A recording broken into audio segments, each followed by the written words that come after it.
जय माता दी। मैं आशा सराजी धार्मिक चैनल में आपका बहुत बहुत स्वागत करती हूँ। उम्मीद करती हूँ कि जो मेरी बात को सुनेंगे तो ध्यान से सुन लेना। आज मैं आपसे एक बात शेयर करना चाहती हूँ, क्योंकि ये चीज़ें शेयर करने की नहीं होती है। मैं बहुत दिनों से ट्राई कर रही थी कि ये वीडियो बनाऊँ, बट मुझे ये वीडियो बनाने का टाइम नहीं मिलता था।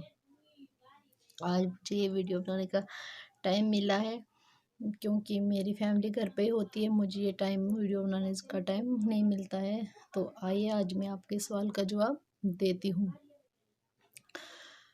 बहुत सारे लोग मुझे ये सवाल करते हैं, क्योंकि लोग नहीं, बहुत सारे मतलब जो हमारी मासियाँ बहनें वगैरह, मतलब गांव की जो जिन महिलाएं हैं वो मुझे ये सवाल करती हैं, मतलब आप शादी क्यों नहीं कर लेते, शादी के बिना इंसान का जीना हराम होता है, पता नहीं क्या होता है, ये सब होता है। ठीक है, ये लोग सिर्फ यही जानते हैं कि शादी के बिना जीना हराम होता है, मानती हूँ मैं इस बात को। और ये लोग ये नहीं जानते हैं कि जो शादी के बाद ये सब करते हैं ये भी तो हराम होता है, जो ये लोग कर रहे हैं। तो जो शादी की मर्यादा में चला उसके लिए तो हक होता है, जो शादी की मर्यादा में नहीं रहते हैं उनके लिए वो भी तो हराम होता है। शादी सिर्फ ये कोई खिलौना नहीं होता या किसी के पल्ले पड़ जाओ तो बस शादी हो गई। तो भक्तों, मैं आपसे अपने दिल की बात शेयर करूँगी। सबसे पहले तो मैं अपने परिवार में, अपने रिश्तेदारियों में, जहाँ जहाँ हमारे ख़ानदानी के कोई रिश्ते हैं, परिवार वाले हैं मेरा मेल मिलाप इनसे नहीं होता है। मैं कुछ इनसे अलग हूँ, मैं बुरी हूँ या भली हूँ ये भगवान ही जानता है। मैं कैसी हूँ ये माता रानी जानती है, मैं नहीं जानती हूँ। पर मैं इस कास्ट में, मुझे कुछ मेरे पिछले जन्म के ऐसे कर्म किए थे कि मुझे इस कास्ट से वास्ता पड़ा, ऐसा परिवार मिला, ऐसी रिश्तेदारी मिली। और मैं इनसे अपने भरे परिवार में भी मेरी सोच, मेरे विचार, मेरा कर्म कुछ अलग हो रहा है, ये अलग हैं। अब मैं नहीं चाहती हूँ, अब मैं ये चाहती हूँ कि मैं इस कास्ट में हूँ तो मैंने यहीं रह के अपना कल्याण करना चाहिए। अब मैं ये नहीं चाहती हूँ कि ऐसा ही कोई ड्रामेबाज मेरे पल्ले पड़ जाए, इसलिए मैं नहीं करना चाहती हूँ शादी। सबसे पहले बात तो ये है, क्योंकि मैं मांस वगैरह ये सब चीज़ें नहीं खाती हूँ। हो सकता है, मेरा मन करता है कि मैं प्याज भी त्याग दूँ, पर प्याज नहीं त्याग सकती हूँ, क्योंकि मेरे परिवार में ऐसे लोग हैं कि मैं बड़ी मुश्किल से एक दो चीज़ें मैंने त्यागी है इस परिवार में रहकर। क्योंकि अगर मैं ये सब करूँगी तो मैं परेशान हो जाऊँगी, मैं खाना कहाँ खाऊँगी, कहाँ बैठूँगी, कहाँ रहूँगी, ये मेरे रहने का कोई अरेंज नहीं हो रहा है। इसलिए मैं अब मतलब प्याज वगैरह खा लेती हूँ, क्योंकि जब मेरे से इनकी और मेरी कोई सोच ही नहीं मिलती है। बाकी रही बात शादी की, अगर मैं शादी कर लूँगी, समझ लो 4 मिनट के लिए अगर मेरी शादी हो जाएगी, अब इसी ख़ानदानी में होनी है, अपने रिश्तेदारी में होनी है ना। जब मेरे को मेरी समझ में कोई रिश्ते या ये इन लोगों से मेरी बनती नहीं है, मैं इन लोगों को पसंद ही नहीं करती हूँ, बट मैं शादी किससे करूँ? ये शादी की बात है, मैं शादी किससे करूँ? ये कोई खिलौना नहीं है, ये ज़िंदगी का सवाल है, मैं शादी किससे करूँ? क्योंकि शादीशुदा औरत जो होती है उसके लिए उसका पति परमेश्वर होता है, क्योंकि हर पति चाहता है मेरी पत्नी सीता जैसी हो, लेकिन कम से कम उसने खुद भी सोचना चाहिए कि मैं राम जैसा हूँ या नहीं हूँ, ये भी सोचना चाहिए।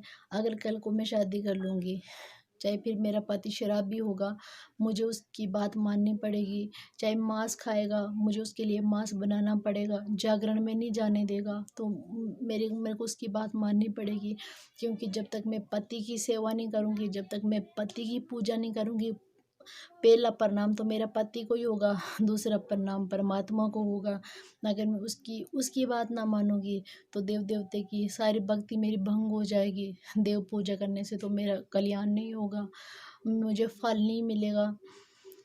इसलिए मैं नहीं करना चाहती हूँ शादी, क्योंकि अगर कल के लिए ऐसा कोई बुरा इंसान मेरे पल्ले पड़ जाएगा, शादी तो क्या, जितनी बच्चे कुछ ज़िंदगी है ये भी मेरी नर्क में चला जाएगी।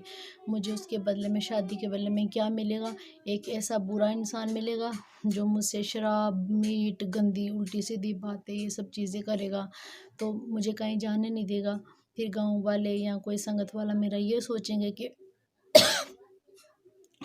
आशा घमंडी है, आशा इसलिए किसी से बात नहीं करती है, जगराते में नहीं आती है। इसलिए मतलब अगर मैं अच्छे कर्म करूँगी तो हमेशा मेरे लिए अच्छा होगा, क्योंकि भगवान हर किसी का भला करते हैं। मेरा भी तो भगवान भला करेंगे, ज़रूर करेंगे। अगर मैं किसी का बुरा नहीं चाहती हूँ तो मेरा बुरा कैसे होगा, मेरा भी भला हो जाएगा। मैं शादी करूँगी या ना करूँगी, मेरा फैसला करने वाला परमात्मा है। आप लोग कौन होते हो मेरे बीच बोलने वाले? ठीक है। अगर मेरी शादी नहीं हो अब अगर मेरी शादी नहीं हो रही हो तो आप लोग 100-100 सवाल मुझ पे कर रहे हो। मूर्खो, जो लड़कियां तुम्हारी बेटियां हैं, बहनें हैं, जो लड़कियां इंस्टाग्राम पे घूमती है, लोगों के लड़कों के साथ बातें करती हैं, ये सब करती है, उन लड़कियों की अरेंज करो कहीं शादी का। जिन लड़कियों की वजह से आप परेशान हो। मैं तो किसी की मेरी वजह से तो कोई परेशान नहीं है। मैं तो किसी की बात में बाधा नहीं हूँ। अपने मम्मी पापा के घर में गरीबताई से हम खाना खा रहे हैं, जैसे हैं अपने घर पे बैठे हुए हैं। अगर मैं नहीं कर रही हूँ शादी तो इसमें किसी दूसरे का दोष नहीं है, इसलिए नहीं कर रही हूँ।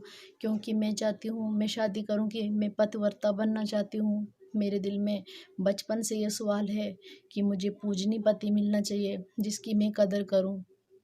खासकर आप औरतें बातें बोलने वाली पहले खुद पे जाके देखो, क्योंकि हमारे शास्त्र में लिखा है, जिस शादीशुदा औरत के मन में किसी दूसरे दूसरे पुरुष का ख्याल आता है, उसको मांग पर संदूर नहीं लगाना चाहिए।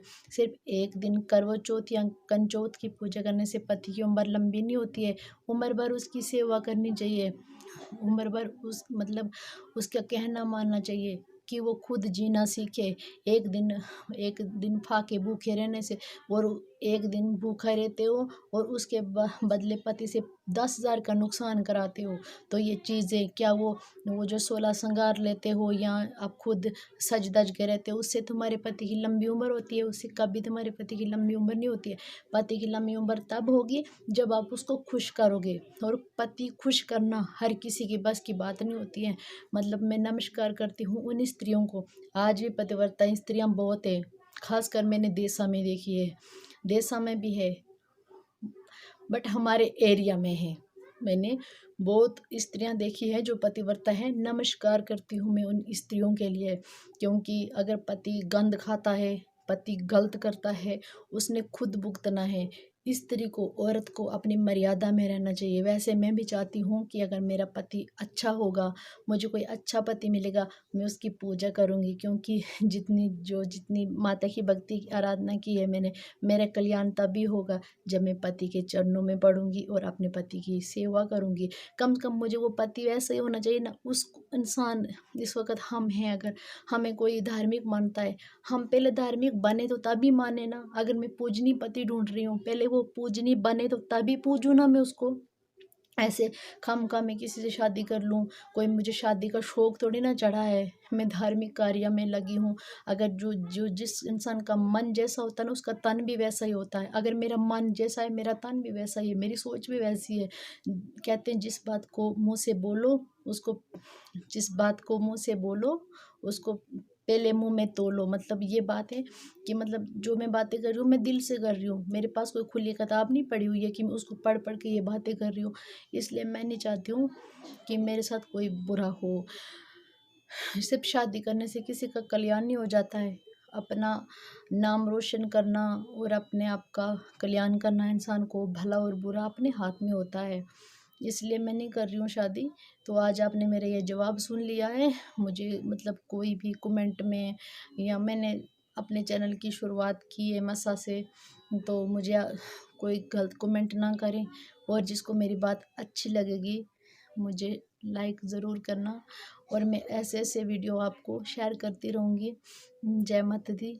मैं आशा सराजी, मैं आज आपको अपने मन की बात सुनाई मैंने। जय माता दी।